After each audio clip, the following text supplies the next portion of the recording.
What's going on, everyone? Jeremy here from the Quartering, and why must Hollywood ruin my favorite genre of films? Space movies. Well, I suppose space and westerns, but there are a lot of parallels between space and the Wild West.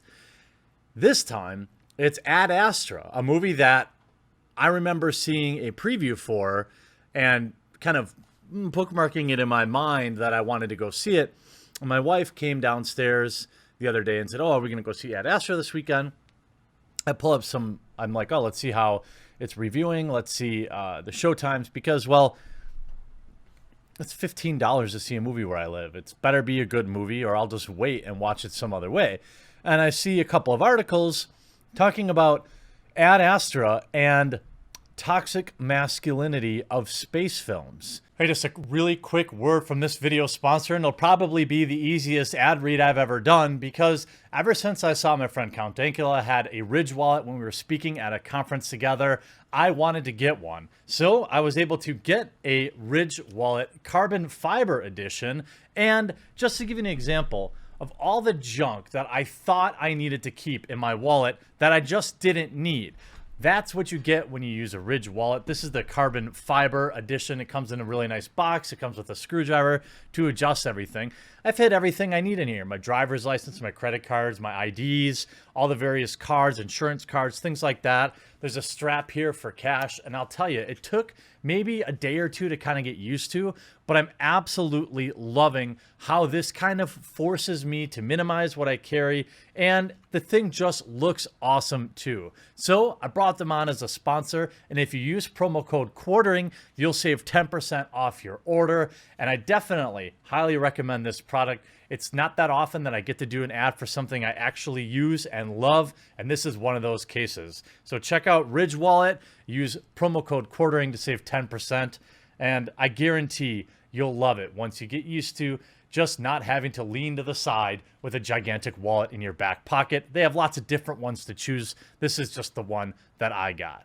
Now let's get into this video. Brad Pitt Saga is the latest sci-fi film to fall back on stereotypes of heroic men and emotional women. Look, I think just because something is depicted in a movie doesn't mean that it's that way for everybody. It's ridiculous to me that a man being heroic in a film or a woman being heroic in a film would translate to all women are heroic or all men are heroic. I don't think I've ever viewed a movie through that lens. I've never thought, hey, there goes every man ever doing something bold. I don't get that from space movies at all. And Brad Pitt himself has come out to ensure that I won't be seeing this film because, well, why? Look, movies are the ultimate do-nothing pastime. They are there to just burn away 2 to 3 hours of your day, provide a little bit of entertainment, but at the price they are where I live, for me and my wife to go, or my wife and I to go, it's almost $50. So why not buy a video game, or I don't know, go out to dinner with my wife, or do something that the people getting my money don't hate me. It just seems like such a simple thing to do. Now, when I first saw this article, I thought it was just, you know, the Guardian being the Guardian and kind of projecting onto the movie. But then, no, Brad Pitt himself has actually endorsed this.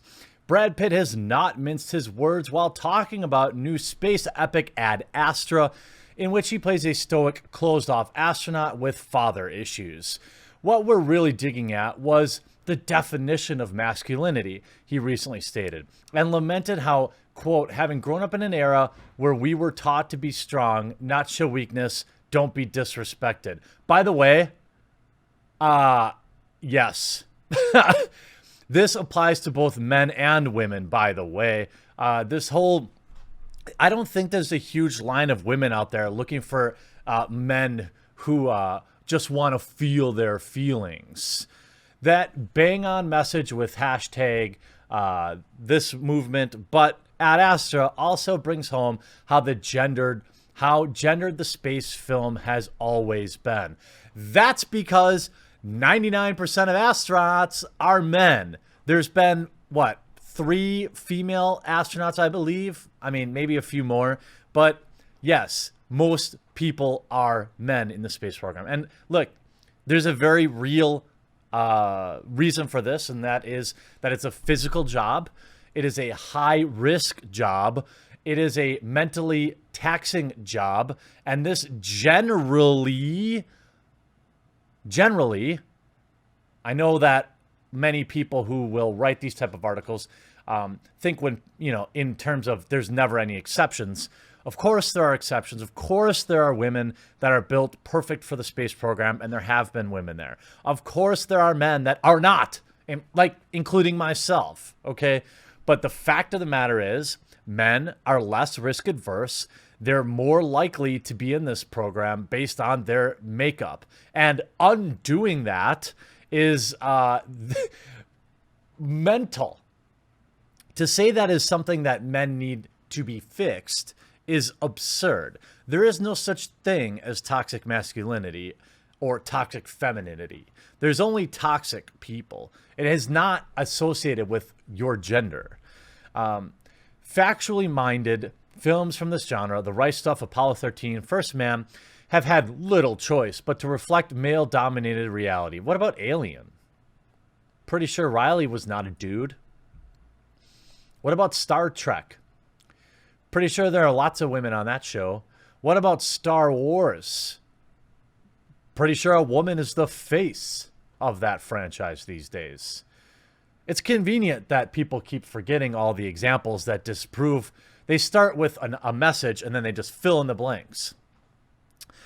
But men have also dominated the far more far-fetched solo missions, the Moon, the Martian, and team efforts such as 2001 or Space Cowboys. The latter hit the nail on the head. The Final Frontier was an extension of the Western one, a realm of macho ruggedness. Yeah? Again, at no point are these films saying no girls allowed. They're just movies, where any hint of emotion could jeopardize the mission. Well, that's true. This was man's work. Historically, that's true. Women could make do with the concerned wife back at Earth roles. Again, you're ignoring all the films where women play strong roles in space. I mean, you might not know about Star Trek or Star Wars. I mean, you might be the one person on the planet that doesn't know about that. But pretty sure you know about Alien. Pretty sure you know about plenty of strong females, and that this is just a movie. If this is made, and it's made for somewhat dull heroes, blame NASA's psychological screening program. Women in space have also often been overstated counters to all this testosterone, emotionally intuitive, vulnerable, more likely to be found not wearing anything. Think of Sandra Bullock and her zero-gravity tears in Gravity. Okay, so Sandra Bullock was in a space movie? Or Jodie Foster in Contact. Even Sigourney Weaver is Ripley. Started off as vulnerable. Yeah, anybody would be vulnerable to those things. And guess what? She fought them and won. Next up, Lucy in the Sky sees Natalie Portman, a NASA astronaut transformed by her first mission, desperate to return. Although her affair with a colleague, John Hamm, leads to gossip about inconsistency. Eva Green, I mean, okay. Again, so is the central thesis of this article that there isn't a space movie with a strong female role in it? Because you're wrong. You yourself admit that, but you go so far as to say, well, Ripley's vulnerable, but you conveniently leave out the fact that she takes on the aliens and dominates.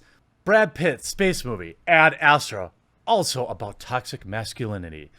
Brad Pitt says his latest movie, a space drama, deals heavily with the concept of toxic masculinity. The 55-year-old actor, following up on his attention-grabbing role alongside Leonardo DiCaprio. By the way, didn't see it. Didn't look that great to me. And I do like Tarantino, but the film looked like a rental, not a movie to run out and see. Premiering 2019, Venice Film Festival, Pitt plays Roy McBride, an astronaut who has to travel to the edge of space to uncover the truth about his father. So, again, so it's written that way. who is also played by Tommy Lee Jones, who people believe may have triggered some sort of catastrophic event that threatens the solar system. Speaking to the Daily Beast, Pitt explained that toxic masculinity was a topic that kept coming up as he was discussing the film with director James Gray. In retrospect, I look back at the earliest conversations James and I were really digging it without labeling it so much. Was the definition of masculinity. Okay, so did he say toxic masculinity or not? Pitt explained, having grown up in an era where we were taught to be strong. Again, by the way, I think if you ask 100 women, would they prefer their men be strong and stoic, or would they prefer they enjoy a soy latte with 3 pumps of caramel in it? I think statistics will still bear out that women like their men to be men. Again, by the way, if you're in space, can't see your face. This is something that Hollywood always does. Go up to your window at night, okay, and shine a light in it and see what you see. You see your face. People don't see your face. The protagonist of the film must piece together his father's story. Looking back at what we were asking the question, does actually being more open provide you with a better relationship with your loved ones, with your parents, with your kids, and with yourself? So at no point, both articles are mentioning this movement and toxic masculinity, but it seems like Brad Pitt is just saying masculinity. When I started, I loved Mickey Rourke and Sean Penn. I love them because there was a toughness to them, which was how the male I'd grown up to be taught about was meant to be. But they were also vulnerable, raw, and open, and I always appreciated that. Pitt continued, noting things like this movement have made way for new kind of masculinity in Hollywood. Femininity? What? By the way, Brad, just saying, aren't you like married to one of the most attractive women in Hollywood? What do you think got you there, bud? Did you think it was being super sensitive? Or do you think it was that role model of the tough, gritty male that you grew up looking up to?